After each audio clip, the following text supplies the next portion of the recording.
नमस्कार दोस्तों, मैं ममता सिंह शुक्ला विजय फाउंडेशन की ओर से आप सभी दोस्तों का नवरात्रि के 5वें दिन हार्दिक हार्दिक स्वागत करती हूँ।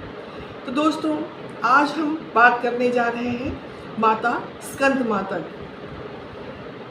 स्कंद माता को जो सबसे प्रिय फूल है वो है पीले रंग का कमल। इस श्रृंखला में हम आपको बता रहे हैं कि हर दिन हम कौन से फूल देवी को अर्पित करें। पीला कमल का फूल सबसे प्रिय है देवी को, और देवी को हम पद्मासना भी कहते हैं। जो पद्म का आसन, पद्म मतलब गुलाब, लोटस, कमल का फूल उसके ऊपर विराजमान है। और पीला रंग जो है अपने आप में ही काफ़ी डिवाइन है, और कमल का फूल भी अपने आप में बहुत ही डिवाइन है, अलौकिक है। और ये बात हमने आपसे पहले भी बताई है कि जो कमल का फूल है उसकी इम्पोर्टेंस हमारे ट्रेडिशन में, हमारी फ़िलॉसफी में, इंडियन फ़िलॉसफी में बहुत अधिक है।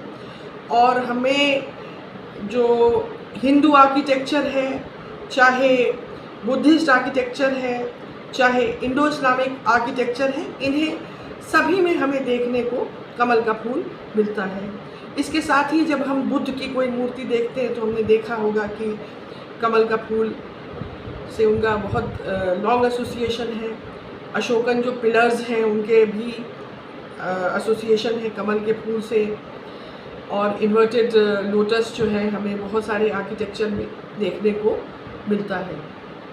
तो कमल का फूल की जो खासियत है वो ये है कि वो दलदल में निकलता है, परंतु दलदल में निकलने के बावजूद भी वो अपनी गरिमा को, अपनी सुंदरता को, जो उसका जो रूप है उसको नहीं खोता है। तो इस बात का ये संकेत है कि चाहे हमारी तरफ कितनी भी नेगेटिविटी फैली हो, हमें अपना आचरण, अपना कंडक्ट जो है वो पॉजिटिव ही रखना चाहिए, ठीक उस कमल के फूल की तरह जो हम देवी को अर्पित करते हैं। साथ में ही हम श्रृंखला में बात भी कर रहे हैं कि हमें जो 7 चक्रास हैं उनमें से किसके ऊपर एम्फसाइज करना चाहिए। तो इसमें हम 2 चक्रों की बात करेंगे, और वो 2 चक्र हैं हमारी, जो एक हार्ट चक्र है, अनाहत चक्र, और दूसरी जो है हमारे थ्रोट चक्र या विशुद्धि चक्र। तो इसमें ख़ास तौर से जो गौरतलब बात ये है कि चूँकि ये माता का रूप जो है एक माँ का है, तो माँ का जो एसोसिएशन है विद द चाइल्ड जो है वो बड़ा स्पिरिचुअल होता है, बड़ा डिवाइन होता है।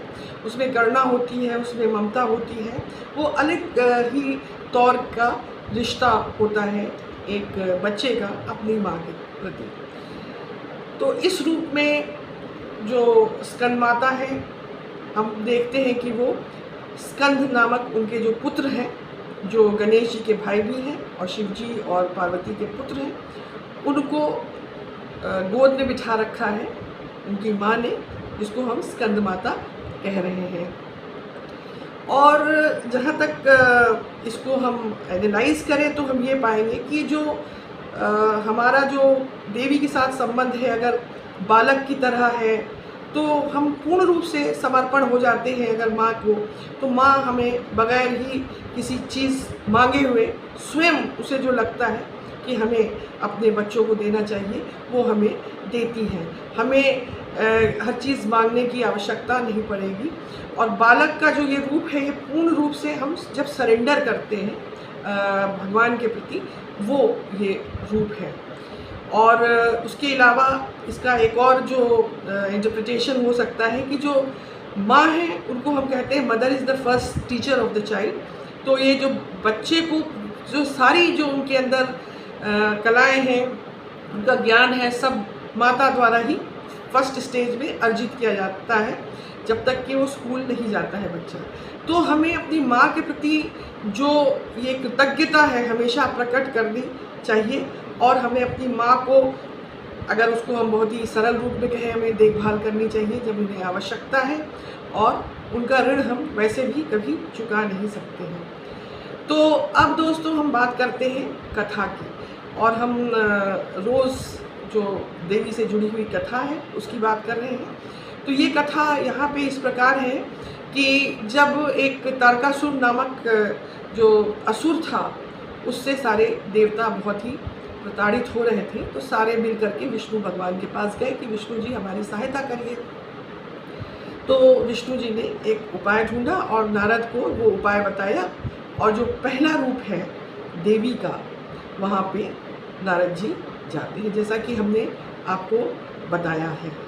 शैलपुत्री के पास नारद जी जाते हैं और कहते हैं कि आप जो है घोर तपस्या करेंगी तो आपको शिव जी मिलेंगे आपके पति के रूप में, जो बहुत ही पावरफुल होंगे और आपके लिए बहुत अच्छा रहेगा, आप उनसे विवाह करेंगे। दूसरे रूप में हम देखते हैं ब्रह्मचारिणी का, जहाँ पे जो शैलपुत्री थी वो नारद जी की बात मान करके बहुत कठोर तपस्या करती हैं, और कठोर तपस्या के बाद जो उनकी इच्छा पूर्ति होती है, इच्छा पूर्ति में शंकर जी से उनका विवाह होता है, जो उनका तीसरा रूप है चंद्रघंटा का, जहाँ पे बारात लेकर के शिव जी आते हैं, उसको हमने उल्लेख आपको किया है। फिर जो हमारा कल की बात हमने कही, पांचवें बात जहाँ कुशमंडा है, तो वहाँ पे क्रिएटिविटी की बात होती है कि जब मैरिज होती है उसके बाद जो है एक क्रिएशन होता है, नए जन्म होता है, तो वहाँ पे क्रिएटिविटी की बात है। और जो आज की हम बात कर रहे हैं, वहाँ पे बालक के रूप में उनको स्कंद जो है, जिनको हम कार्तिकेय भी कहते हैं, उनका जन्म होता है। और इस प्रकार जो पूरा इनका नैरेटिव जो चल रहा है, जो हर रूप में हमें दिख रही है कि किस प्रकार वो इनका एवोल्यूशन हो रहा है, तो ये हमें यहाँ से मिलता है। शंकर और पार्वती के पुत्र स्कंद जो होते हैं पूर्ण रूप से प्रशिक्षित हो जाते हैं, और वो तारकासुर नामक राक्षस का वध भी कर देते हैं, और ये गणेश जी के भी भाई हैं। तो साउथ इंडिया में ज़्यादातर इनको पूजा जाता है, मुरुगन के नाम से, कार्तिकेय के नाम से भी जाने जाते हैं, स्कंद के भी नाम से जाने जाते हैं। तो दोस्तों, ये तो रही कथा। आशा है कि आपको ये जो है हमारा प्रोग्राम, ये सेशन अच्छा लग रहा है, और अगर अच्छा लग रहा है तो हमारे विजय फाउंडेशन के यूट्यूब चैनल पे जा कर के इसे आप लाइक करें, सब्सक्राइब करें, अपने कमेंट्स दें, ताकि हम अपने को बेहतर बना सकें, और ज़्यादा से ज़्यादा लोग उसके साथ शेयर करें, और हमारे साथ जुड़े भी। जुड़ने से हम अधिक से अधिक लोगों के साथ खुद जुड़ पाएंगे और हर प्रकार से उनकी सहायता कर पाएंगे। इसी के साथ आज का हमारा ये कार्यक्रम यहीं समाप्त करते हैं। आशा करते हैं कल हम आपको और भी अच्छा एक कथा सुनाएंगे और जुड़ेंगे देवी से। तो आज का ये सेशन यहीं समाप्त करते हैं। जय माता दी। नवरात्र की आपको विशेष शुभकामनाएं।